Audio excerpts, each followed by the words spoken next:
So Simon, if you could tell us about what you're working on currently and how did you get into this line of work? Well, I think the narrative really started in law school, where I thought I was going to be doing criminal justice reform and restorative justice work. And then after some time doing that and doing public defense, I realized that kind of my heart and soul was not capable of fighting a system for my life. It was kind of corroding me. So then I slipped into doing new economy work and solidarity economy work with the Sustainable Economies Law Center. And the project that I worked on there was a worker self-directed nonprofit project where we were reimagining how nonprofits might be organized internally, and then also how we might shift the large systemic dynamics of the nonprofit sector. After doing that for a few years, we started the Nonprofit Democracy Network, which is a group of nonprofits working on that. And then realized kind of the demand for some of this organizational change and deepening and transformation work was so high that the Law Center didn't want to pursue it themselves. So we decided to spin out a new organization that I'm in the midst of founding that will likely be called Harmonize. Its goal is to kind of allow human creative processes, collective creative processes, to be more in line with natural and sacred processes in order to shift how our collaboration works in both process and outcome. Wow, that sounds really cool. I came across you because of an article you wrote for the non-profit quarterly called Autopsy of a Failed Holacracy. And it was really interesting to see the debates and the discussions that arose on social media. So I'd love to hear a bit about what was your intention behind writing this piece and what were some of the main criticisms that you were getting from readers. Particularly, I know there were some pretty loyal Frederick Laloux fans that were quite sort of upset by some of the things you were saying. Yeah, well, I'm very humbled and grateful that it started some conversation, because the intention of the article was to start conversation. So I'm grateful that it struck a chord. It was particularly interesting to see that some of the loyal Holacracy and Frederick Laloux fans were much more reactive to the piece than Frederick Laloux was himself.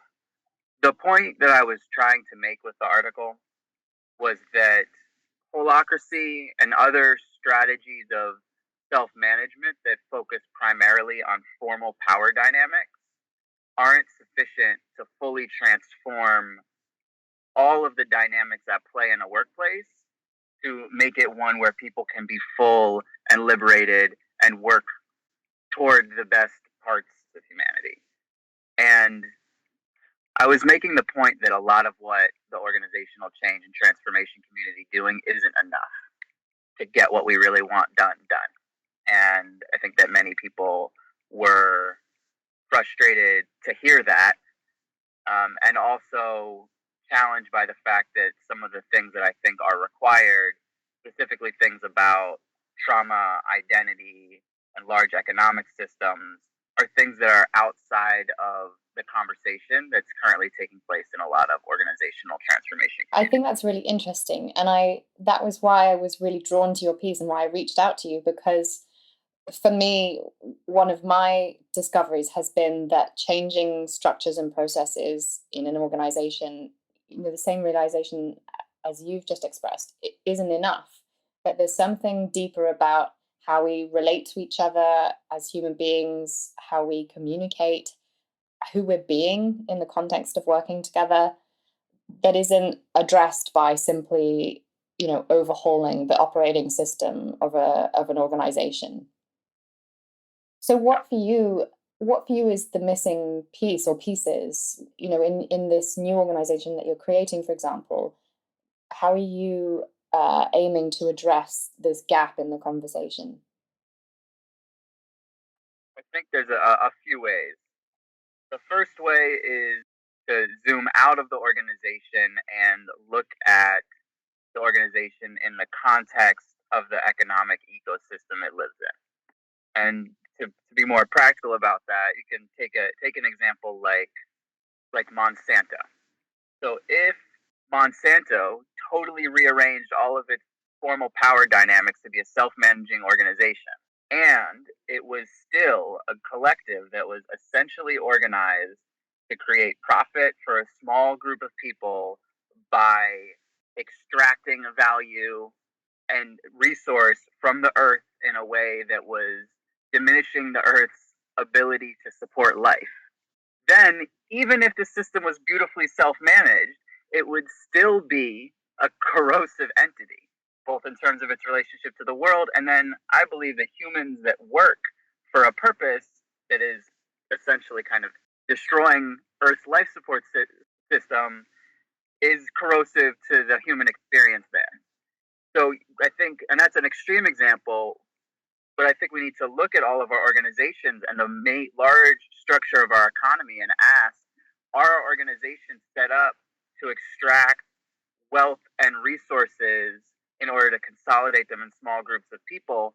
If so, then self-management is really just a tool to make that process happen more effectively, efficiently, and palatably. So I think we need to have that larger economic question as part of our analysis of what an organization is and what a self-managing organization is in the context of a self-managing economy and society and civilization. And similarly, as we need to kind of move up a level of abstraction or up a fractal to see that, we also, I think, need to move down from organization really deeply into individual human and relationships there, and ask the question that you asked, which is, who are we being and how are we showing up and how are we living and experiencing the world and ourselves as we do this? And that's where I think a lot of things around the informal power dynamics and the trauma and microaggressions related to systemic oppression really start to show up. Because it's if our minds and spirits and hearts and bodies have been so infected and colonized by things that keep us down and tear us apart from each other and from our own truths, until we heal that, we can't really show up in our wholeness. So the idea that we can be whole selves without going through that deep healing and transformation process, I think is mistaken. So I think we need to kind of see the organization, we need to see the individual, and we also need to see the large economic system all at the same time. What you're saying makes me think of practices that are starting to emerge and get more traction, like Otto Shamas' Theory U and Kate Raworth's Donut Economics, I think it's called. Sometimes I talk to people on the podcast about where people get stuck in thinking only about the concept of self-management and not kind of zooming out and seeing what self-management is in service of, if you like. Yeah, and I think it's interesting, and one of the intentions I hold in this work is helping groups that all possess necessary but insufficient pieces of this puzzle to recognize the contributions of each other. Because I do think that something like holacracy is an incredible framework to think about formal power delegation. Holacracy, sociocracy, they're great frameworks. And when I talk to groups that are really focused on anti-oppression and movement building and have the deep criticism and analysis of economic trends, often what I'm doing is introducing them to reinventing organizations and holacracy, because there's a huge value there. And then when I'm talking to folks who are more in the kind of in life holacracy space, I'm really trying to say, like, there are people who have been talking about whole self in the workplace for generations. In some senses, being a whole self and thinking about the soul in the workplace is like a essential concept of Marxism and communism. An essential criticism of capitalism itself has been the lack of whole selfness. So people have been unpacking that in a different context for generations. We just need to kind of connect these dots and figure out how we're going to work together to get the level of transformation we need. And so then, in the context of not-for-profits, where does some self-management and beyond self-management come into play? I think the best place to start that answer is by giving a lot of love and credit to an organization called Incite Women of Color Against Violence, who wrote and compiled a book called The Revolution Will Not Be Funded. And it's a incredible resource for people who want to understand the history of the nonprofit sector and how relationships of power and funding can often cause nonprofits to deviate from their true intentions in order to simply survive. So a lot of love to Insight, and The Revolution Won't Be Funded. I think the basic lesson from that I hold is just this question of, what do nonprofits serve? And what are nonprofits responsive to? And currently, a lot of nonprofits survive on grants. And a lot of grants are made by large foundations. So those large foundations get to set the agenda for what nonprofits will do. And if nonprofits don't follow that agenda, then all of a sudden funding becomes very scarce. So there's kind of this lifeline where a lot of organizations are dependent on foundations. And then we have to ask, where are these foundations getting their money? And who's making the decisions around these foundations? So if you have a large foundation that made all of its money and exists and is supported by the very economic system we're trying to transform, that foundation likely won't be able to well fund a transformation of the system that's keeping it alive. And sometimes that can be an intentional, as The Revolution Won't Be Funded kind of details. Sometimes that's intentional, that funders do try to make systemic change harder. And sometimes it's just kind of a structural question of, like, you have people who have power to make decisions, big decisions, and foundations that are many steps removed from the real ground level need and connection and kind of emergent wisdom of what's needed. So the question then becomes kind of, how do we align the relationship between the funders and where money and resources coming from and the actual needs on the ground? And we look at the nonprofit organization itself as one intervention point. So by democratizing how the organization works and how it relates to the people it's serving or the dynamics it's trying to shift, democratizing that's one way to open up a conversation about how power and decision making are working in the sector, and that will allow us to then start democratizing the relationship between funders and organizations and communities, so that we're all just working together to respond to things as they exist, as opposed to what's happening right now, which is kind of people a few levels removed from the ground using their minds to try to create frameworks and paradigms and then work within those models to enforce something, which isn't quite working. And then the other dimension of this whole thing is that in nonprofits, we've got a lot of leadership burnout. We've got a lot of people with a tremendous ability and desire to contribute to the world that are getting caught in structures that feel confining and contracting, and they don't feel good to exist in. There's a quote, and I'm unable to properly attribute it now, but the quote is essentially, "The journey toward liberation should be liberating." The way we walk that path matters. So if we're constantly working for some liberatory, beautiful future, but the way we're getting there is making us feel terrible and contracted and we're oppressing each other, then we're not really going to do much. So in terms of the organizations that you are participating in currently or have participated in the past, could you share some kind of practical examples of practices or things that you've done as a group to try and be conscious of these things that you're talking about? One organization, I participated in a training with AORTA, which is the Anti-Oppression Resource and Training Alliance. And they had a great resource that helped us unpack the culture that we had built between ourselves. And it was a resource that it kind of detailed and allowed us to see what white supremacist colonial culture looked and felt like. And they broke it down into a lot of different components. And then asked us to evaluate whether or not we were embodying that in the relationship between us.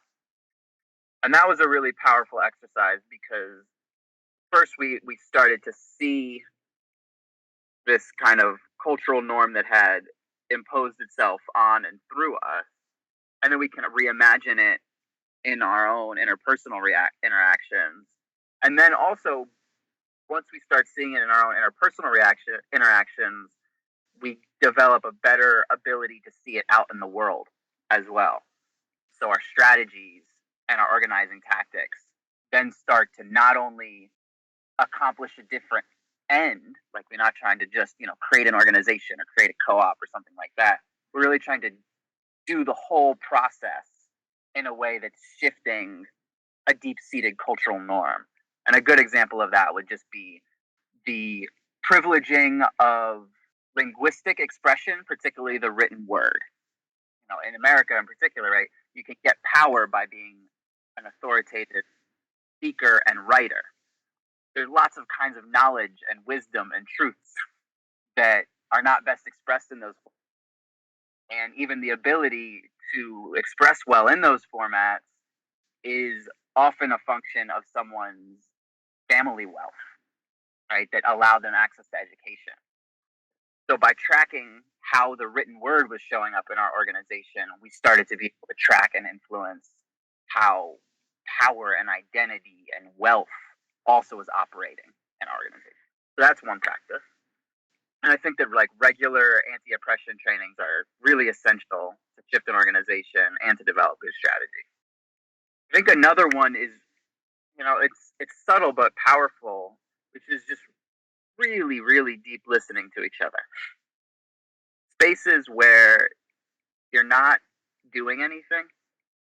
We're not trying to accomplish a goal. We're not trying to plan. We're literally just trying to understand each other's experiences and just trying to open our hearts to that reality and to learn how to have every different person's truth and the truth of their experience all coexist at the same time and not trying to impose some uniform understanding on it. The really powerful thing, not only does it kind of build trust and build cohesion, it also just humbles everybody to realize how little of anything any one person really knows. I think gratitude and intentionally lifting each other up, specific moments of trying to call out people for positive things they're doing, specifically noticing people for things that they're contributing that I would not myself be able to contribute is really valuable, and elevating and thanking people for contributing things that often aren't even noticed as contributions. A good example of that would be kind of emotional work.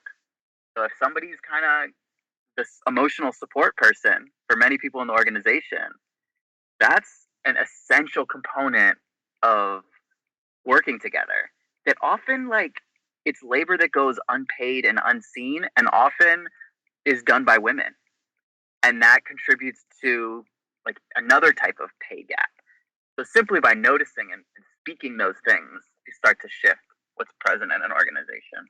And then another on that same trip, something I learned from Sandra Kim, who was at Everyday Feminism and has now started Everyday Liberation, is the practice of having designated emotional support and processing coaches. Just to expect that really deep stuff will come up and to make caring for ourselves, each other, a paid position. That's super interesting.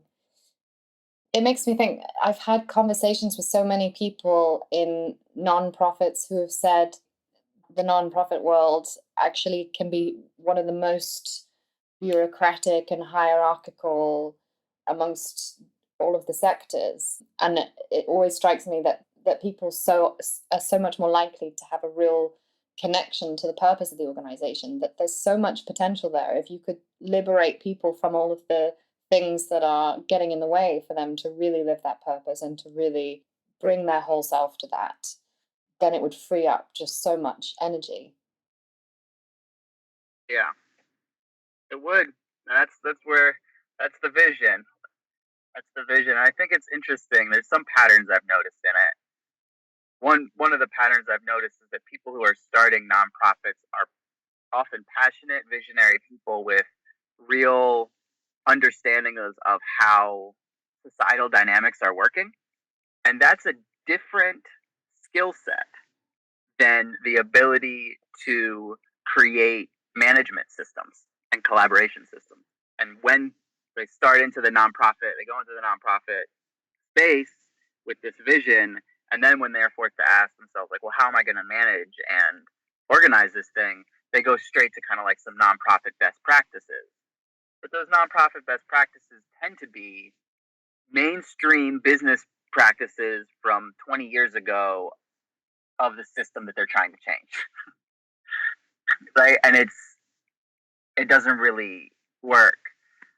And there's not a really great understanding of exactly how much room there is to experiment and to do new things. And that's one of the messages that we're carrying through the Nonprofit Democracy Network, which is just there's way more ways that we can organize ourselves and hold our board of directors and our staff and our funding and our budgeting. There's way more ways we can do that are great. So let's start experimenting with it. So on that note, if you take a non-profit organization that is typical of what you've just described, what would your advice be to them in terms of, first steps if they really wanted to start experimenting with new ways of organizing and being together? What starting points would you offer them? I think I would start by suggesting that they take a few hours to really just talk to each other about the lived experience of what it is like to be working together and to start identifying patterns and tensions and discomforts that exist within the organization. And then to come into a state of acceptance and recognition of those things, not blaming each other for creating friction between each other. It's not blaming the manager. It's just noticing that the systems that we've inherited that we're using are creating outcomes that we don't want.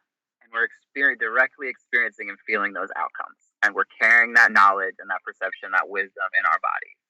And then I think it's important to then start small shifts, small practice shifts in the organization that start to address some of the points of tension.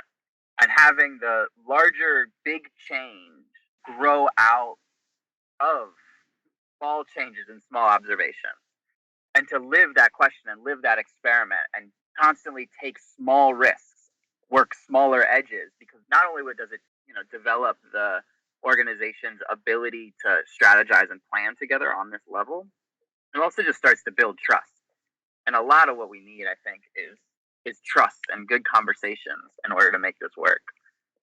There's a great book that some colleagues just wrote at Sociocracy for All. It's called Many Voices, One Song, that unpacks sociocracy pretty well. So looking at that, even like reinventing organizations or holacracy, I think those are all great resources to get a big vision of what a very different type of organization could look like. And I think holding that 5-year out vision in our minds is useful. And I don't think that the way to get there is to immediately yank ourselves from the current reality into the future one and say, let's all redesign every system. Because I think that's overwhelming. But if you can start with some good, honest conversations, maybe a different way of facilitating meetings, maybe a different way of creating agendas, maybe some participatory decision making around aspects of the budget, maybe a new way for people to decide which grants to apply to. So small little things and trying to make collaborative decision making around these specific intervention points ends up training the organization to be more collaborative. I think that's a great way of putting it, because to your point earlier about different skill sets, I think I think what so many organizations, non-profit or otherwise, are struggling with is the founders or the CEOs or the leaders have these skill sets that are suddenly inadequate somehow to deal with the new way of organizing and being together that's required in order to deal with the challenges that we're facing in the world at the moment. And so those things that you've just described and those small experiments and small ways of starting to do things differently and in a more participatory and democratic way is really helpful for people who are not used to being or considering themselves as facilitators, for example. And so I think we really need to love our leaders more. Like, I've worked with a number of founders who are just phenomenally capable at doing some things and not particularly capable at doing other things, just like all humans.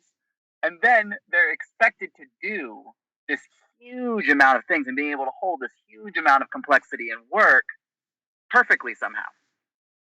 So if you're I know somebody who's like a visionary who can raise incredible amounts of money, build incredible connections, pull tons and tons of people into an organization, and also like really is not a very good manager. So if we try to force that person to be a manager and expect that person to be a manager, everybody's going to be unsatisfied, right? But if we try to understand like this person can do a certain type of thing incredibly well, let's just not expect them to do all this management stuff. We need to create a different system. Different people need to step into that. So as opposed to criticizing people, really trying to support everyone. And I think that can be really, really hard to do when the person that is not meeting expectations or needs is someone who has an official title of power. I think it's really hard to see them as someone who needs support as opposed to someone who needs to do better. Yeah, that's a really good point. It also strikes me that it's so would come as such a relief to so many of the founders and CEOs and senior leaders that I speak to, who acknowledge and realize that something needs to change in their organization and feel so incredibly responsible for having this perfect strategy or plan or blueprint for making that work. When in fact, it's such a liberating thing to realize actually I can hold the space for that to happen, but I don't have to at all be responsible for how we do it. It's so much more about extending the invitation to the people I'm working with and say, hey, I really have an intention for us to change the way that we're organized and how we're being together. And I have no idea how to do it. Like, let's have a conversation about what we want and how we can do it together. And I'm sure some people will have energy and skill sets that are far more suited to this kind of challenge. Yeah. And that brings us all the way back to that really deep personal work and the personal work that connects to big societal dynamics, which can be really hard. And it's hard for me often. It can be really hard for other folks that I know who are in these leadership positions to come out and say, like, I feel overwhelmed and I don't know what we're doing. Right? And that's because there's all sorts of societal and often identity based expectations and outcomes when we start to speak those kinds of truths about ourselves. That's kind of edgy work, edgy personal and interpersonal stuff to do. So I think it's really important that we do it, and I think it's also really important that to me, it seems like if we're going to get this level of like formal power and systemic power transformation, we need to create like the spaces of vulnerability and trust and caring that allows somebody who's been founding an organization and keeping it alive through their sweat for 20 years to have a moment where they can just release some, and admit some smallness. We need that. We need to be able to create that for ourselves and each other. So what is your dream for the future of nonprofits and organization and I guess bigger than that as well for society? I think that humans want to care for each other. I think that humans have a tremendous ability to infuse things with purpose and meaning and sacredness and connection. And that when we do that, we become more fulfilled, accepting, happy, close, and connected. And I think that we all really, really want that. And I think that that's a direct experience, a physical, embodied experience that we all have access to. And what I hope is that we can have more and more of that. I think what it will require is a lot of personal, like in myself, for me to get access to some of that, it requires a lot of personal healing, a lot of personal transformation to clear out the blockages that exist within my own psychology and my own body to be able to like actually live my truth and actually connect with people and actually, enjoy the awe and majesty that the mystery of the universe has to offer. But the struggle of my own personal healing is that it's limited by the structures that I exist within. I can't be the self I want to be unless people can hold space for that, unless the organizations I work in, the communities I work in can see who I am and love me for who I am and invite me to be more of that. So I think we need organizations that can really, really do that. And simultaneously, we need these organizations to be directing this human life force and allowing me to flourish and achieve my purpose and direct my life force back into a way that serves the earth and the beings on it, the beings that are seen and unseen on that earth, so that I can be in a reciprocal, regenerative relationship with the universe and with the world that I experience, as opposed to where I am now, which is that many things I'm forced to do to stay alive are actually extracting things and diminishing the Earth's ability to sustain life. And actually, a lot of my comfort is predicated on the suffering of other people. And as long as that is the case, I cannot truly be free. So what I would like to see is us work on that.